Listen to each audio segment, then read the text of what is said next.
Tu préfères Roland-Garros ou Wimbledon? Ah! Si un jour, je sais pas si tu as eu cette chance, si un jour tu peux aller à Wimbledon, J'ai eu cette chance et bah, donc tu te extraordinaire. poses plus la question. Je suis d'accord.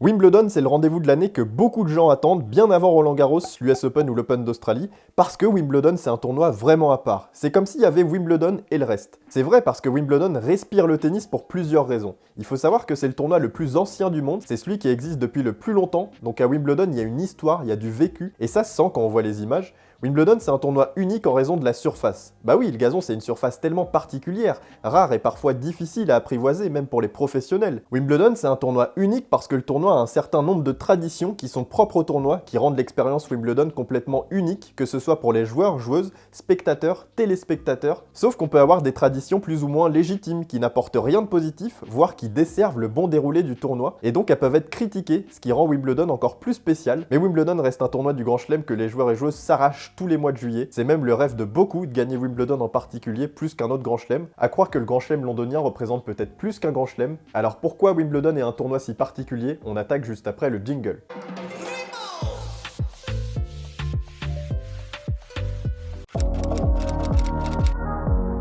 Le tournoi de Wimbledon, c'est le tournoi le plus ancien du monde. Il a été créé en 1877 par le All England Lawn Tennis and Croquet Club, et à ses débuts, Wimbledon c'était qu'une compétition locale, mais il a rapidement gagné en popularité en devenant un pilier du calendrier sportif mondial. Les premiers tournois se jouaient uniquement en simple messieurs, avec 22 participants lors de la première édition. Et c'est qu'en 1884 que les épreuves de simple dame et de double messieurs ont été introduites, suivies par le double dame et le double mixte en 1913. L'importance de Wimbledon dans le tennis est indéniable. Non seulement il s'agit d'un des 4 tournoi du Grand Chelem, mais Wimbledon se joue sur gazon. Le gazon qui est une surface traditionnelle qui exige une maîtrise technique et tactique bien particulière. Le gazon c'est une surface rapide, de base, mais imprévisible. Il favorise un jeu rapide et varié contrairement aux autres surfaces. Donc finalement Wimbledon a ce caractère unique, c'est la représentation du gazon dans le tennis. D'ailleurs il faut savoir qu'il y a encore quelques décennies, 3 des 4 tournois du Grand Chelem se jouaient sur gazon. L'Open d'Australie et l'US Open ont basculé sur dur, donc seul Wimbledon reste le majeur sur gazon. Le tournoi a traversé de nombreuses époques. Il s'est adapté aux évolutions du tennis tout en préservant ses traditions. Et à Wimbledon, on a eu des figures emblématiques du tennis. Suzanne Lenglen,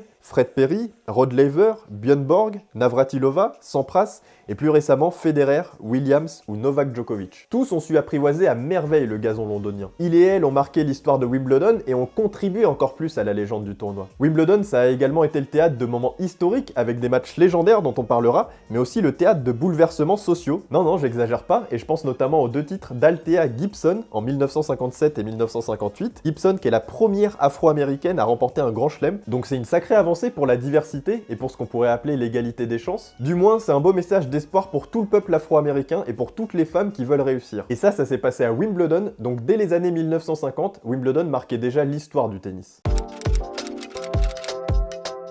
Et oui, j'espère que ça ne vous a pas échappé, mais Wimbledon est célèbre pour ses nombreuses traditions. Traditions uniques au monde qui en font vraiment un tournoi à part. L'une des traditions les plus emblématiques du tournoi londonien est l'obligation pour tous les joueurs de porter une tenue blanche. Une règle strictement appliquée depuis les débuts du tournoi. Cette tradition, elle trouve son origine dans le code vestimentaire victorien, où le blanc était considéré comme une couleur sobre et élégante, et en plus, elle permet de cacher les marques de transpiration. Et on en est venu à cette règle où tous les joueurs doivent systématiquement porter une tenue blanche ou quasiment blanche, car oui, les joueurs peuvent avoir une petite touche de couleur qui ne doit pas dépasser 1 cm.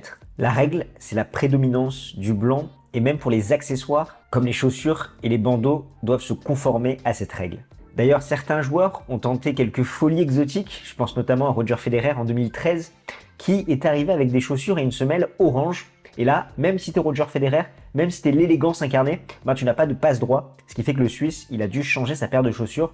Et d'ailleurs, ça lui a pas porté chance, étant donné qu'il va se faire sortir au 2e tour contre l'Ukrainien Sergei Stakhovski. Vous l'aurez remarqué, j'ai fait l'effort de revêtir une tenue blanche pour parler un petit peu des codes de Wimbledon, et pas sûr qu'il m'aurait laissé rentrer sur le center court avec quand même cette petite marque de noir où il y a écrit Games Talk. Autre tradition, plus légère et gourmande, cette fois-ci, le fameux Strawberries and Cream, un incontournable de Wimbledon. Chaque année, on a des fraises fraîches qui sont servies avec de la crème et les spectateurs, ils adorent ça.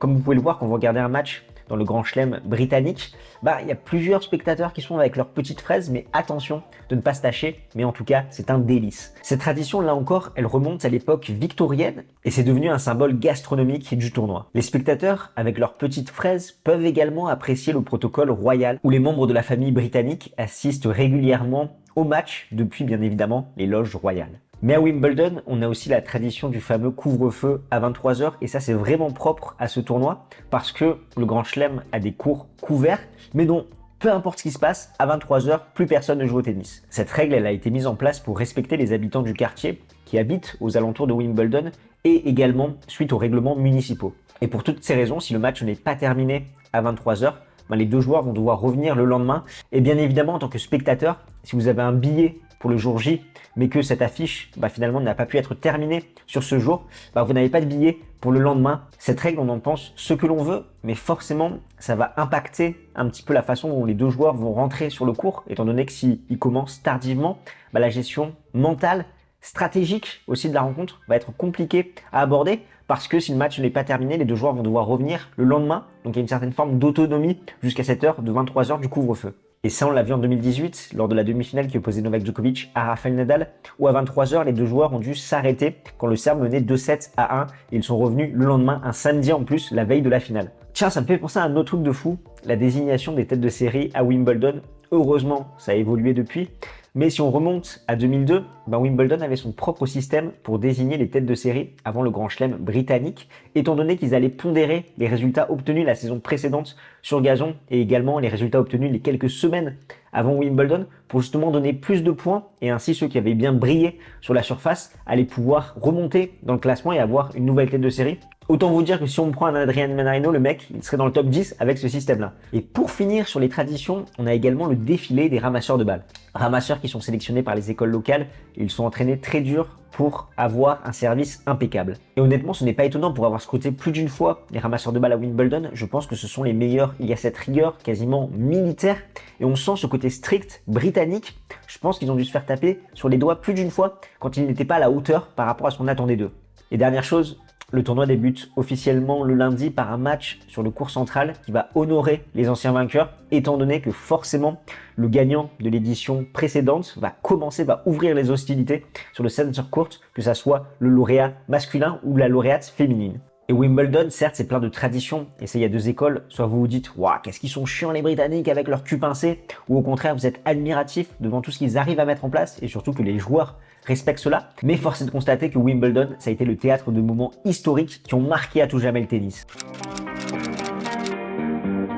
Si je vous dis Wimbledon, qu'est-ce qui vous vient en tête? Mettez sur pause la vidéo et dites-moi ça en commentaire. Parmi les grands champions qui ont inscrit leur nom dans les annales, bien évidemment, on pense à Roger Federer. Avec 8 titres en simple messieurs, le Suisse détient le record du nombre de victoires dans cette catégorie-là. Et du côté des dames, c'est Martina Navratilova qui s'est imposée 9 fois à Wimbledon. Et ça, c'est quand même un exploit qui traduit sa domination dans les années 70-80. Il y a des matchs légendaires qui ont contribué à la renommée de Wimbledon. La finale de 2008, qui opposait Roger Federer à Rafael Nadal, reste l'un de ses moments les plus mémorables. Cette rencontre épique, marquée par une intensité et une qualité de jeu folle, a vu Nadal s'imposer contre le Suisse pour ainsi stopper sa série de 5 victoires consécutives à Wimbledon dans un match qui pour beaucoup d'observateurs est l'un des meilleurs matchs, voire le meilleur match de l'histoire. Le tournoi est également le cadre de records improbables comme ce match en 2010 qui opposait Nicolas Mahut à John Isner. Ce match s'est disputé sur 3 jours. Oui, vous avez bien entendu, sur 3 jours. J'en vois déjà certains bâiller au bout de 4 heures de jeu, mais là 3 jours d'un match totalement dantesque qui se termine 70-68 au 5e set. Cet affrontement titanesque, il a mis en lumière les capacités mentales, physiques des deux joueurs, étant donné qu'après 3 jours et plus de 11 heures de jeu, il reste le match le plus long de l'histoire du tennis. Et ce n'est pas le seul, on se souvient tous de cette demi-finale en 2018 qui opposait Kevin Anderson à John Isner. Ça se termine 26-24, donc ça a été un petit peu plus court au 5e set, mais c'est quand même 6h35 minutes de jeu. Et derrière, ils se sont dit c'est plus possible, là il faut qu'on trouve une solution, et c'est pourquoi ils ont mis en place le super tie-break au 5e set. D'autres moments historiques me viennent en tête, comme les 7 sacres de Serena Williams qui ont renforcé sa légende, mais également les 5 sacres de Venus Williams qui ont permis justement une meilleure équité au niveau des hommes et des femmes, étant donné que depuis 2007, les primes pour les champions sont égales, que ça soit pour le lauréat ou la lauréate, les deux vont toucher une somme strictement identique. Ce qui a permis de renforcer l'image de Wimbledon comme un tournoi équitable et progressiste. Est-ce que vous aimez qu'on vous raconte des histoires? Parce que nous, c'est Games Talk et on aide les passionnés de tennis comme vous à mieux décrypter l'actualité de la petite balle jaune. Alors si c'est quelque chose qui vous intéresse, que vous ne voulez pas manquer une miette du 3e Grand Chelem de l'année, vous prenez votre raquette, vous faites votre meilleur match sur le bouton pour vous abonner. Et si vous voulez plus de contenu exclusif, comme c'est le cas avec toutes ces histoires qu'on vous raconte, on a lancé une campagne de financement participatif pour sauver la seconde année d'alternance de Joris au sein de Games Talk. On va vous mettre tous les liens en description et il y a une formule à 5 € par mois qui vous permet d'avoir accès à 2 vidéos exclusives en plus chaque mois que vous aurez choisi. Donc ça vaut le coup, on compte sur vous. Bon, c'est bien beau tout ça, le blanc, les strawberries and cream, c'est bien sympa 5 minutes. Certes, ça renforce un petit peu l'image de prestige du tournoi londonien, mais je pense qu'à un moment, on en a marre de toutes ces règles, d'autant plus quand on arrive dans une ère où il y a pas mal de joueurs qui ont un tempérament un petit peu marginal, qui sont en dehors des codes, et ça a pu en énerver aussi quelques légendes. C'est pourquoi toutes ces traditions peuvent être critiquées.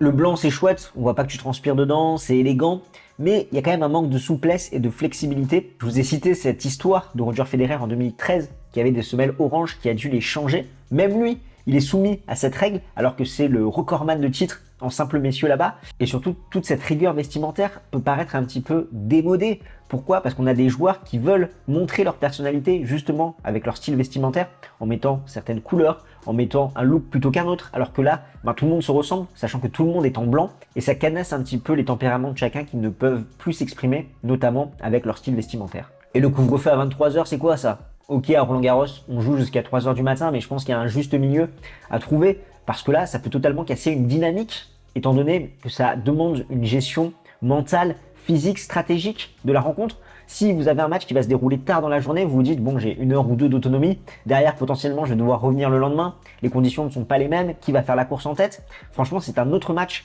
qui commence avec un avantage certain pour le joueur qui fait la course en tête dans cette rencontre. Et les spectateurs, vous imaginez leur frustration? Ils ont pris un billet pour cette journée pour voir ce match, et derrière, on leur dit, bah non, le match, il va pas se terminer aujourd'hui, il y a le couvre-feu, on va pas emmerder les voisins, et demain, vous ne pouvez pas revenir. Le conservatisme de Wimbledon a également été remis en question, notamment entre l'équité des joueurs et des joueuses, parce que je vous parlais de 2007, mais avant 2007, qu'est-ce qui se passait? Les joueuses étaient moins bien payées que les joueurs, et forcément, ça a été critiqué, controversé. On prend des figures emblématiques comme Billie Jean King ou Venus Williams, qui étaient contre ce déséquilibre, et finalement, derrière, ça a pu se résorber, ils se sont un petit peu modernisés, comme les autres grands chelems, pour justement avoir une parité dans les récompenses. Vous avez vu le temps à Paris en mai pour Roland-Garros? Là, à Londres, c'est encore pire. En été, pourtant, étant donné qu'il pleut des cordes et c'est compliqué, il y a des matchs qui sont interrompus, d'autres qui reprennent, et c'est sans cesse. Et le toit, il est là que depuis 2009. Alors ok, 2009, ils ont été un petit peu précurseurs les Anglais, parce que Roland-Garros, lui, il a fallu attendre des années pour qu'ils aient un toit. Mais honnêtement, la pluie sur un terrain en plein air comme ça, sur gazon, c'est compliqué, ça perturbe les matchs, des interruptions, des reprises. Franchement, c'est pas facile pour les joueurs, et encore plus si tu rajoutes cette histoire de couvre-feu à 23 h. Ah oui, et le système des têtes de série, qu'est-ce que c'est ça? C'est une hérésie totale, on marche sur la tête. On vous faisait un plus 100% des points gagnés les semaines avant Wimbledon et plus 75% par rapport aux points cumulés sur la saison sur gazon de l'année d'avant. En 2019, Nadal il a subi un petit peu ce système parce qu'il était numéro 2 mondial et à cause de ses résultats qui n'étaient pas suffisamment bons sur gazon, Federer lui est passé devant et le Suisse a pris la tête de série numéro 2 pour l'édition 2019. Ok, si on se met 5 secondes dans la peau des organisateurs, ils se disent, bon, il y a déjà pas beaucoup de tournois sur gazon, donc autant valoriser un petit peu les joueurs qui jouent dessus pour que ça soit un petit peu plus représentatif à Wimbledon. Mais imaginez un joueur qui a explosé en début d'année, qui intègre le top 100, qui derrière arrive à rallier la 30e place mondiale en faisant un énorme Roland-Garros, il préfère se reposer, ne pas jouer sur gazon, lui va être totalement délaissé par rapport à ses résultats récents, étant donné que potentiellement la saison d'avant, il n'a jamais joué sur herbe, ce qui fait qu'on va lui passer devant, alors que tous ses efforts ne seront pas récompensés. C'est pas sérieux quand même, le classement permet de récompenser des joueurs qui sont réguliers par rapport à leurs résultats récents, et là vraiment pondérer les points qui ont été obtenus sur gazon, on ne sait pas forcément de quoi a été faite l'année d'avant, et également les semaines avant Wimbledon, parce que quand même, il n'y a que 3 semaines qui séparent Roland-Garros et Wimbledon, donc forcément les joueurs ont besoin de repos, en plus de prendre leur marque sur gazon, mais là ils sont totalement lésés. Malgré toutes ces critiques, Wimbledon reste le tournoi le plus prestigieux du monde. Parce que oui, son histoire riche et toutes ses traditions, ça a des points positifs, des points négatifs, mais en tout cas, ça confère une certaine aura au tournoi. Les joueurs et les fans considèrent souvent Wimbledon comme le sommet de la carrière d'un joueur de tennis. Gagner à Wimbledon est synonyme de gravir la plus haute marche de l'excellence sportive. Et je suis sûr que vous, devant votre écran, quand vous apprenez toutes ces traditions, tout ce qui s'est passé à Wimbledon, vous vous dites « Ah ouais, ça a de la gueule quand même de s'imposer à Wimbledon ». La beauté des installations de Wimbledon contribue également à son prestige. Les cours en gazon, impeccablement entretenus, offrent un cadre majestueux et élégant qui distingue Wimbledon des autres tournois. Le cours central, avec son architecture très distinctif et son atmosphère intimiste, est souvent considéré comme le théâtre des rêves du tennis. Le toit rétractable installé en 2009 et les améliorations continues des installations témoignent de l'engagement du tournoi d'offrir la meilleure expérience possible, que cela soit pour les joueurs ou les spectateurs. L'atmosphère unique qui règne à Wimbledon est un autre facteur de son prestige. Les spectateurs, souvent habillés avec élégance, respectent les silences entre les points, applaudissent également les beaux points de leurs adversaires. Et oui, il n'y a qu'en France qu'on a des gogoles qui crient dans le public, comme ça a été le cas à Roland-Garros. Cette ambiance distinguée et respectueuse est renforcée par le fait qu'on est à proximité la famille royale. Ça ajoute une touche de glamour et de solennité au tournoi, parce qu'on va pas faire n'importe quoi quand on a la famille royale juste à côté de nous. Il faut quand même savoir se tenir. Le tournoi attire une attention médiatique mondiale où chaque année, il y a des spectateurs du monde entier qui scrutent tous les matchs qui se passent à Wimbledon. La couverture médiatique du tournoi britannique est également de très bonne qualité, avec des interviews, des reportages. On arrive à beaucoup plus en apprendre sur le tournoi, toute son histoire. Et je sais pas vous, moi j'ai un rêve, c'est de faire The Q, qui est l'un des autres moments marquants de la quinzaine britannique. C'est une longue file d'attente qui permet d'acheter un billet pour la journée sur les cours principaux ou les annexes. 1500 billets sont vendus pour le cours central, le cours numéro 1 et numéro 2, ce qui fait 500 billets pour les cours principaux. Et il y a d'autres passes pour justement pouvoir rentrer dans l'enceinte du tournoi et avoir accès aux annexes et aux autres matchs qui se déroulent sur ces plus petits cours. Et je suis sûr que vous avez déjà dû voir des reportages où on a des gens qui viennent du monde entier, qui plantent leur tente la veille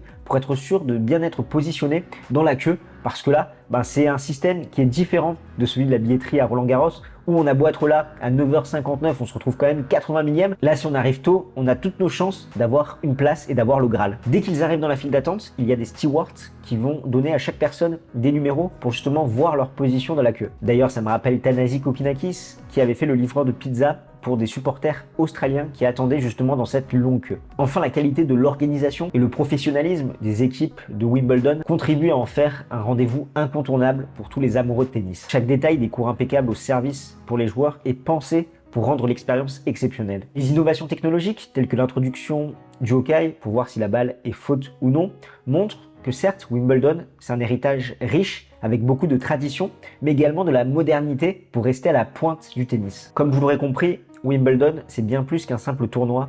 C'est une institution sportive qui, à travers son histoire, ses moments légendaires, en fait un événement que tous les fans de tennis ont scruté chaque année. Sa capacité à préserver son héritage tout en s'adaptant aux évolutions du sport est un témoignage de son statut inégalé dans le monde du tennis.